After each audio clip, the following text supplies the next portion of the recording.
Okay, universal life. Okay, remember everything I told you about whole life? What did I say? Fixed everything. Fixed interest, fixed premium, fixed death level death benefit, endowing at age 100. Okay, so universal, none of that. None of that. Okay? Now, it's the same in that they set a premium high enough to build cash value. Okay? But this is a target premium.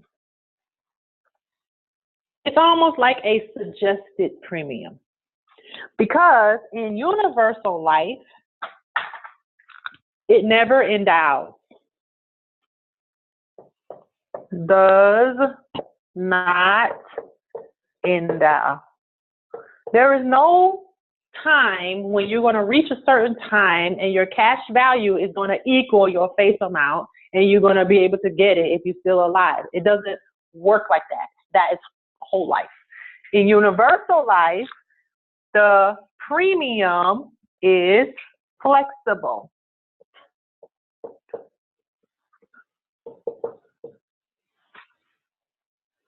The interest is not fixed. It is also flexible.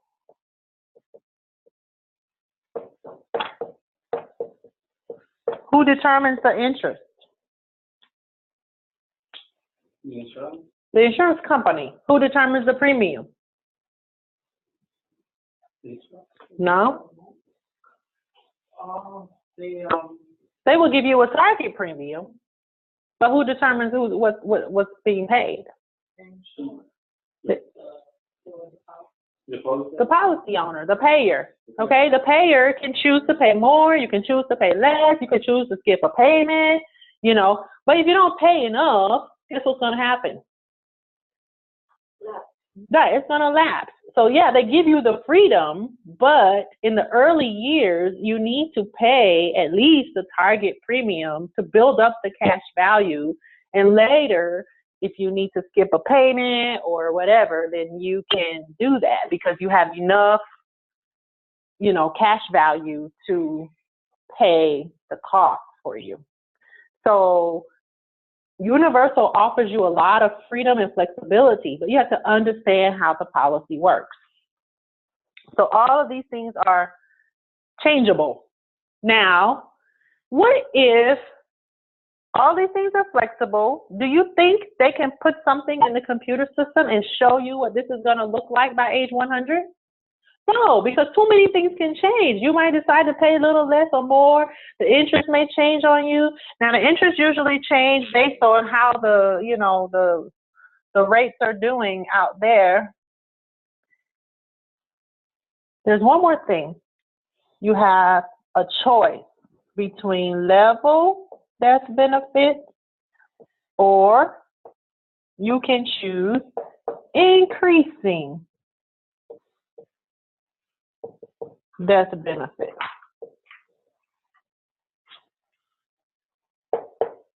Okay, so these are options. So they actually call them option 1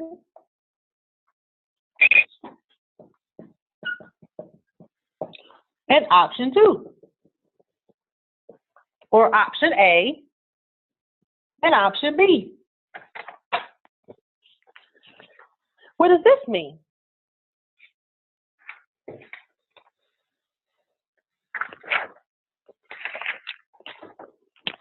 And option A is level death benefit. It works like how I told you the whole life works. Option A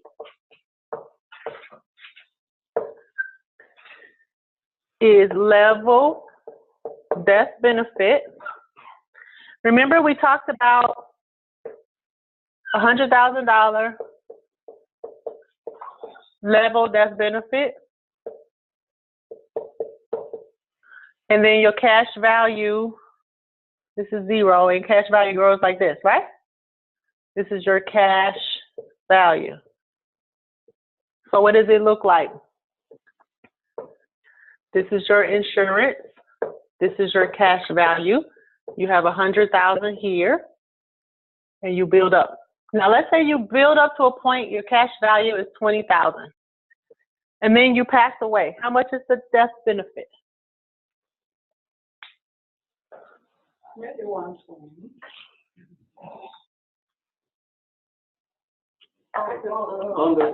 Okay. It's 100,000. It's level death benefit. It works just like how the death benefit, the level death benefit in the first example that I gave you from the whole life. That means whole life and universal life is all the same. No, because this is flexible premium, flexible interest.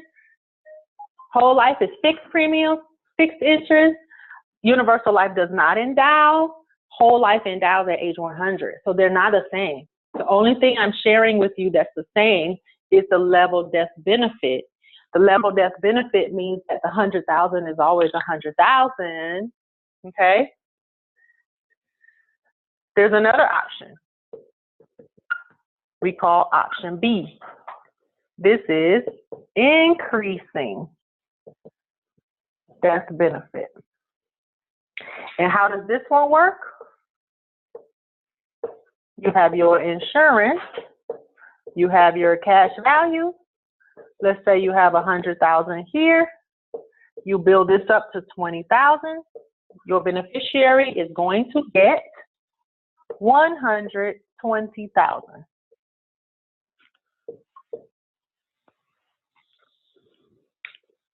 Okay?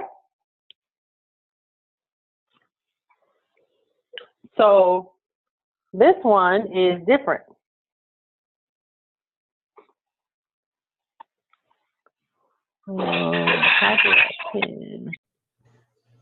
Okay, so in a level death benefit, your death benefit is just whatever your face amount is.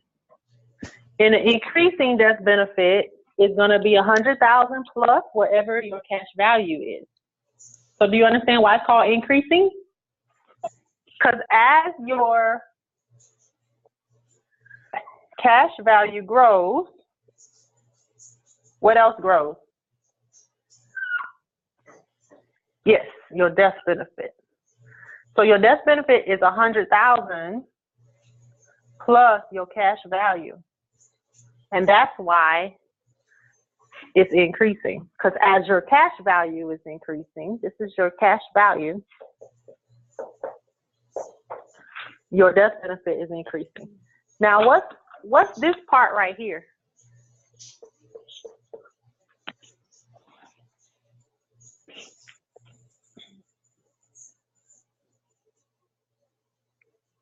What's this part right here?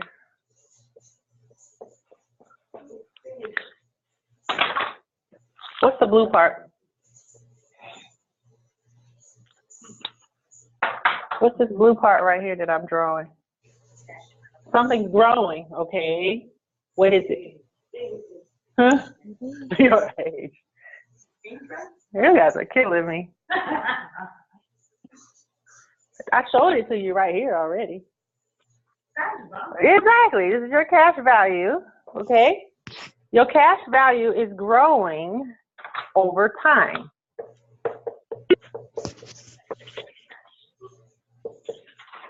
And so what's this red part?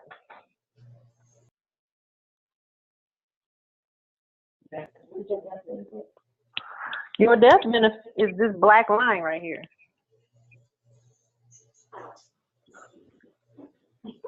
Okay, so in this level death benefit policy, we're reviewing now. In this level death benefit policy example, I have $20,000 worth of my cash value that I have built up in the policy. So then I die. How much is the family going to get? 100,000. So what's the difference? What is this red part?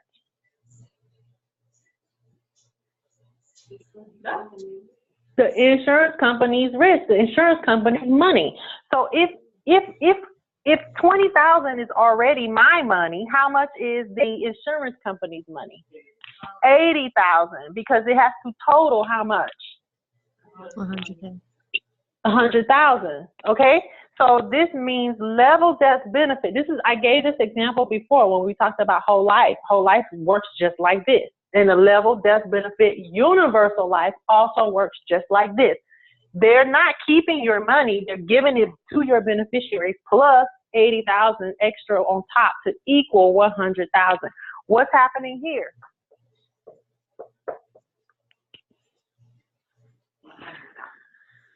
This red part is always how much?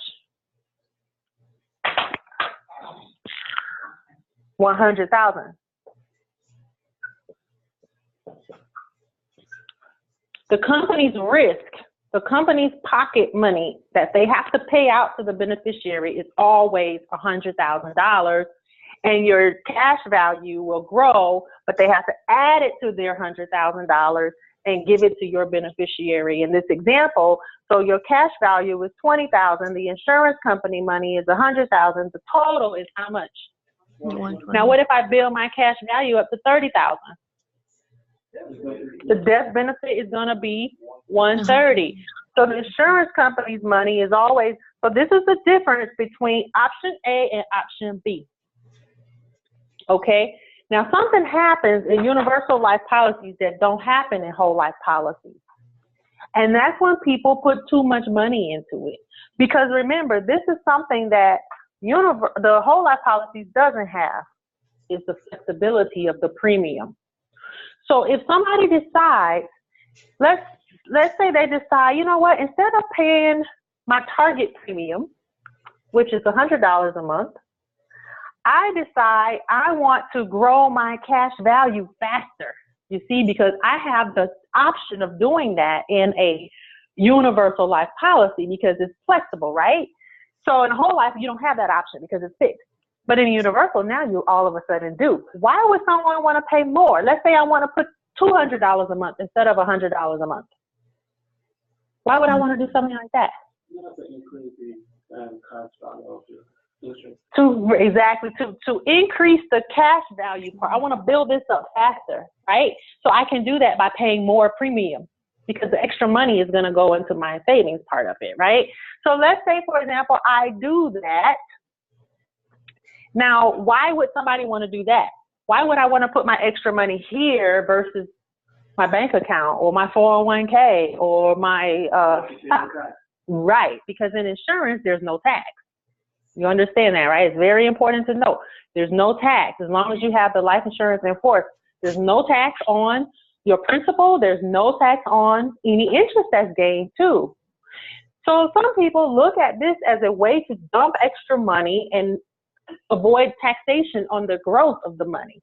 So when they do that, they actually can build this up a lot faster.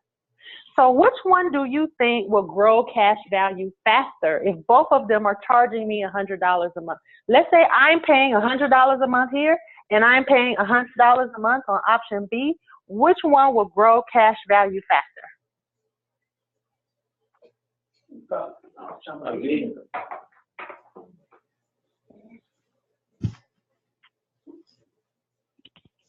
You guys got confused now. So that means you don't understand the concept of life insurance, which is very good that I brought that question and you don't know the answer because it lets me know that you don't quite understand. Again, so let's say I have $100 target premium, right?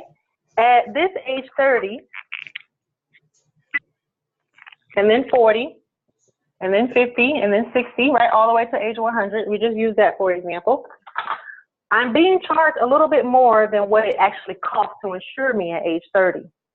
So out of my $100, how much is actually paying for insurance and how much is going to my cash value? So let me just use an example. Let's say at age 30, $40 is going to pay for my insurance and $60 is going to my cash value, for example. So when I turn 31, what happens? The cost of insurance goes up. My premium stays the same. It's still $100. So instead of $40 going to pay for the 30-year-old, now it's going to be maybe $42 because now I'm 31 years old. Okay? So let's just say $42 now. How much is going to my savings? $58 is going there. I'm learning about universal life insurance. Okay, so, okay, can you please mute your line? Got it to record the. Okay, let's see if I can mute them.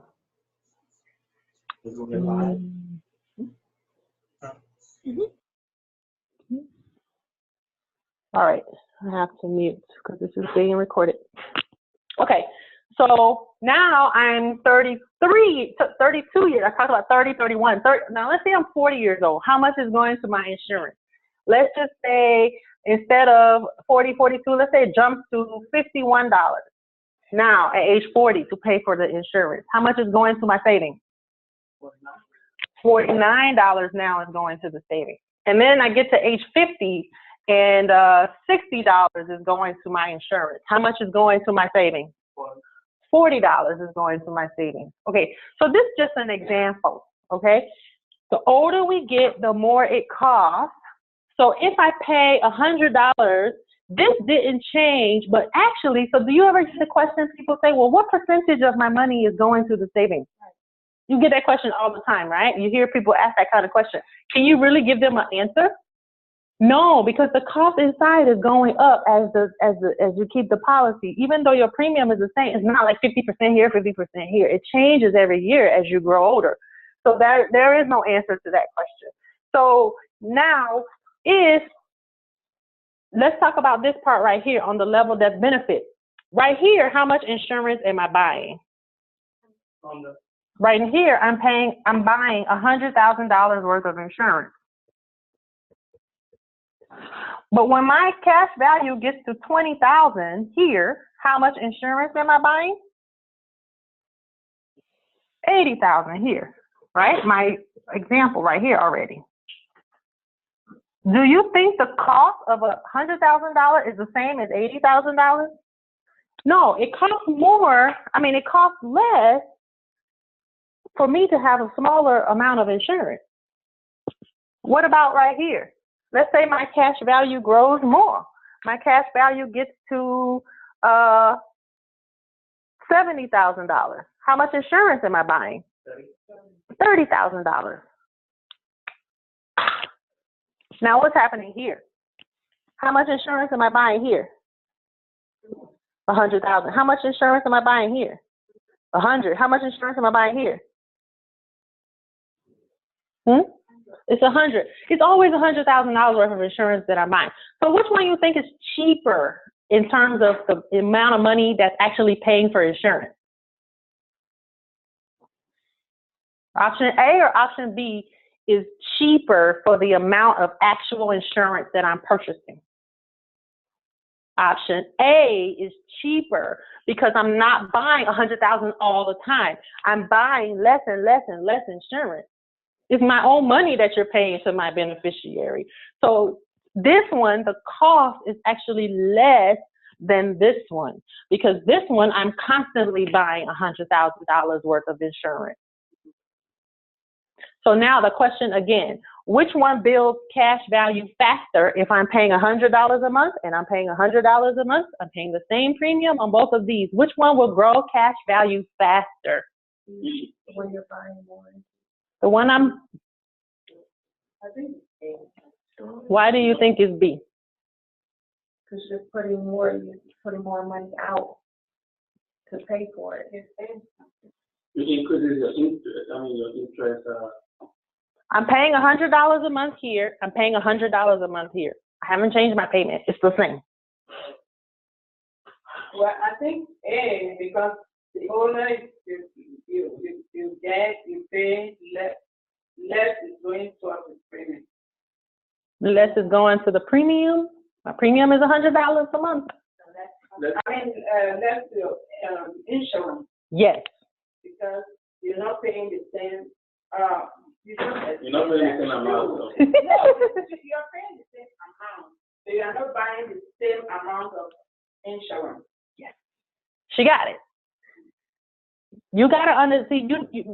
I asked you which one builds cash value faster, and you're saying this one. When this one is more, you just told me this one was more expensive than this one.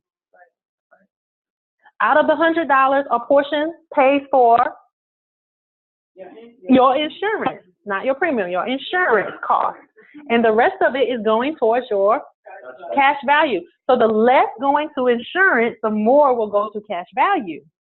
So the more going to insurance here, the less is going to my cash value. You can't say I'm paying for more insurance and I'm building my cash value faster at the same time. It doesn't work like that.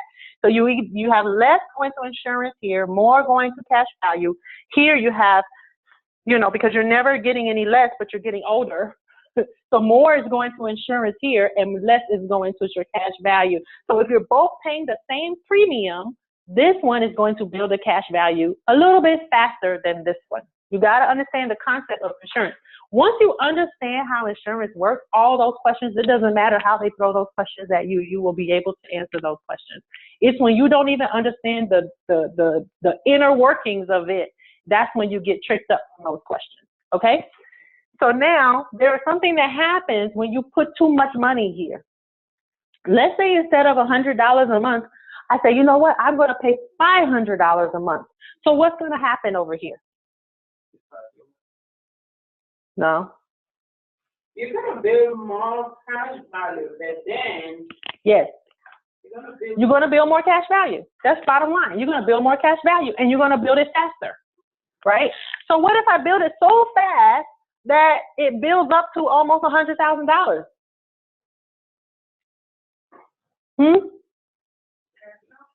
Cash out. Or what if I build it and it starts to almost be 100 and almost past 100? Then how much insurance am I buying? Yes. Okay, let's start over again. My cash value is 20. How much insurance am I buying? 80. My cash value is 70,000. How much insurance am I buying? 30. Okay, but I start dumping so much money that my cash value become $110. How much insurance am I buying? 0. Zero, because it's, 0. yes, and if everything is going to your cash value and you're not buying any insurance, is this still insurance? No. It's not insurance anymore. It looks like an investment now. It doesn't look like insurance. There's absolutely no insurance that you're purchasing here. Does it make sense? So now, if it's not insurance and you're not purchasing any insurance, how can you be protected from the taxes? Only life insurance protects you from the taxes. So if you build your cash value too fast and it doesn't look like insurance anymore because there's no insurance there, then it's gonna become a MEC. MEC. MEC is when you put too much money and it becomes not like an insurance policy anymore and it looks like an investment and they start to tax you. So to prevent that from happening, the insurance company will automatically keep adding insurance on top of your cash value for you. Okay? So now what they're going to do is automatically add a layer of insurance there for you. without asking you. Right. And you will be so happy they did not ask you, because that means you still staying under life insurance law and you don't have to pay taxes. Because you're not going to pay attention to this thing to know when this is going to happen. The IRS actually has a formula that they use, and your cash value and your insurance and death benefit has to have certain ratio and proportions. Otherwise, it doesn't look like insurance anymore. Your cash value cannot exceed your level death benefit. So that what they will do at this point, they will add some insurance on top. So you always have some amount of insurance on top of your cash value. This layer of insurance right here, they call it what? It's going to be on your test. What's the name of this?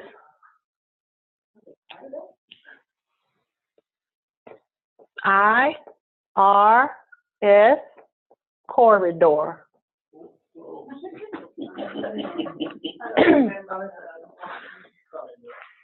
This layer of insurance to keep this overfunded universal life level death benefit policy looking like insurance is called the IRS corridor. The IRS corridor is to keep this policy from looking like an investment and keep it looking like insurance. So when your cash value becomes $100,000, how much you think your death benefit might be? When your cash value becomes $100,000, how much do you think your death benefit will be?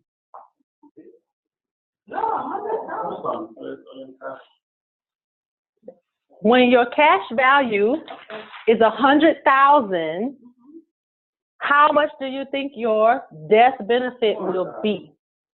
Okay?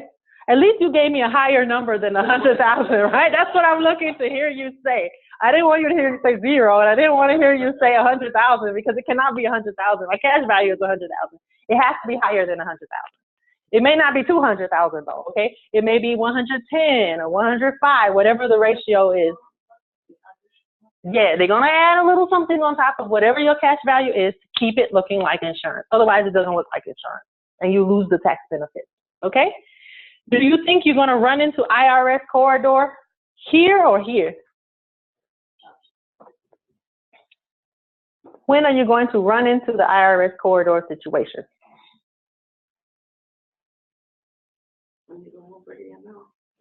Option B.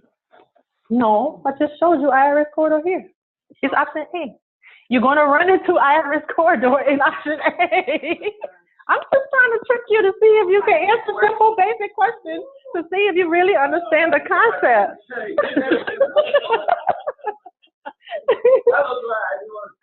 You're too scared to get the wrong answer.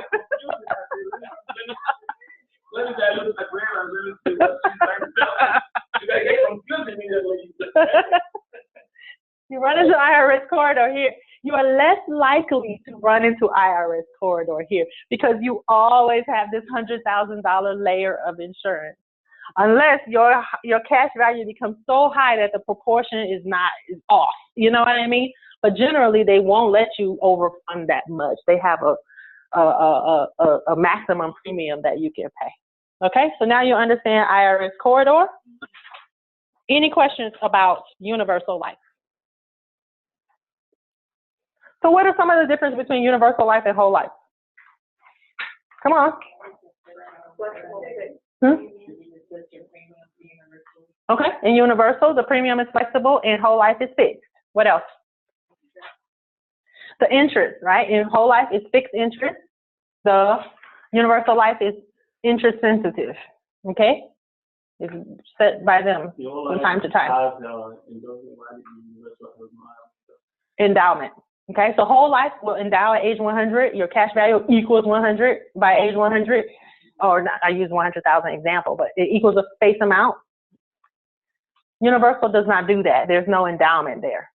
Now, you can get to a point where your cash value is 100. You just decide to surrender it. Okay, you can do that, but it doesn't endow. What else is different?